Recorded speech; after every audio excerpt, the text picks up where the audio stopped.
A few years ago, I was helping a friend and client, Jeff, rebuild an automation. He was having a problem with getting information from his intake form to his CRM and his project management system. And he needed some help. And so we're doing a screen share, and I'm going through and I'm checking things and I'm adding things. And at one point, he says, "So you just think like this?" And it dawned on me at that moment that not everyone's brain defaults to systems. Couple that with the fact that I managed to get my master's in software engineering without ever taking calculus, something that my brother's engineering friends think is like a genius level move. I learned that I think a different way, but that doesn't mean that I was born with it. I learned how to think in systems. And that's what I want to talk about today.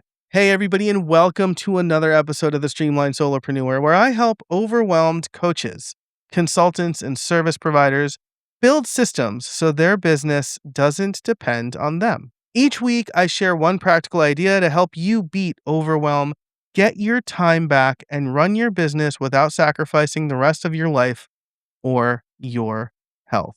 I'm Joe Casabona, and today I want to talk about how to learn how to think in systems. I think that as I talk to more people about this, solopreneur, solo operators, they say things like some people are just wired for this and I'm not. It's something I'm missing. It's a willpower fail. Oh, well, I just don't have the willpower to build systems and follow them. My brain doesn't work that way. But the truth is that the idea of systems is so vast that you can take the way you think and apply it to systems thinking. Here's an example. I binge eat more or less at night. I like watching the game, the Yankee game, the Giants game, or whatever, with food, with a snack. And it's really easy. I noticed that on the days I work, I snack less because I am in my office most of the time and I only go up for meals. But on the weekends, especially like when I'm watching my kids, we're at home, it's raining or it's snowing or it's annoying to go out.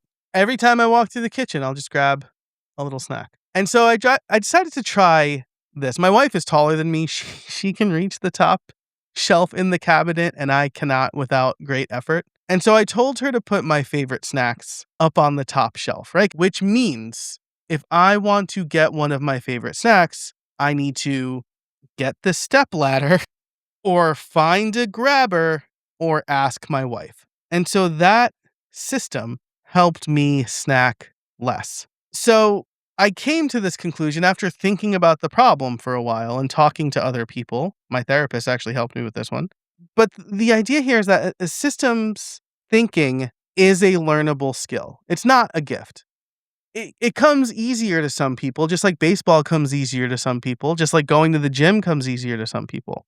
But finding the most efficient path to a task or thinking about an easier way to perform the task is something that you can train, that you can get reps in for. And this is true. I want to share a story with a coaching client. I had a coaching call with a guy named John, and there were a few things going on with John. First of all, he likes to try tools. And so he was telling me this wild chain of tools that were connected because he was trying a bunch of things. And at one point I said to him, it's not that you lack discipline, right? Because he said, like, I try all these things and I move on. I'm not disciplined enough. And I said, it's not that you lack discipline. It's that your system requires too much discipline, right?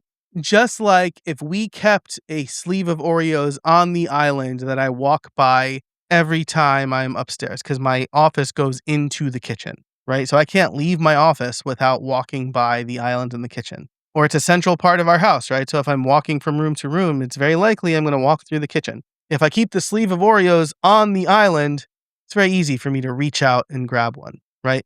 And so that requires too much discipline. We're putting the Oreos on the top shelf. It requires less discipline because there's a barrier there, right? And so John wanted better overall thinking about his exact quote. I'm going to read his exact quote here. Wants a better overall thinking around how I should be thinking about systems. right? And what he meant was he wants to stop trying things and actually stick with something. And so during our coaching call, I said, what's the annoyance in your current tool, right? What is the thing that's creating the friction for you and your team? Because he had a team of contractors. We talked through that and I said, okay, let's remove that friction and then stick with this tool until there is some unavoidable friction, right? So he likes to switch platforms and tools and connect platforms and tools. And we found the simplest path forward for him. So going back to my original thought, right, that thinking in systems is a skill, not a gift. I was teaching John to not think in complicated systems. The system is to make your job easier. And so when you start thinking of it that way, you can start building the system yourself. Another way to put it is like we see these like complicated Zapier Zaps, Rube Goldberg systems with massive decision trees, and we think, oh, that's cool. That's not cool though. That's complicated and maybe it's necessary, but it's usually not. So here's what I want you to do. I want you this week to take one recurring annoyance. What is something in your business that creates a lot of friction? And ask yourself, what's the most efficient path to the requirement? And what is the quickest way to get to that goal? Start doing that, and you will start thinking in systems. And if you're not sure where to start, if you don't know what's possible, check out the Solopreneur System Starter Kit. It's got the 4 systems every solopreneur needs, as well as the simplest version of those systems and lots of other templates. It's a very valuable free resource. And you can get it for free over at streamlined.fm/kit. But that's it for this episode of the Streamlined Solopreneur. Get your reps in. Start thinking, how can I make my work easier? And you will start thinking in systems. I hope you enjoyed this. Remember to get the kit over at streamlined.fm/kit. And until next time, I hope you find some space in your week.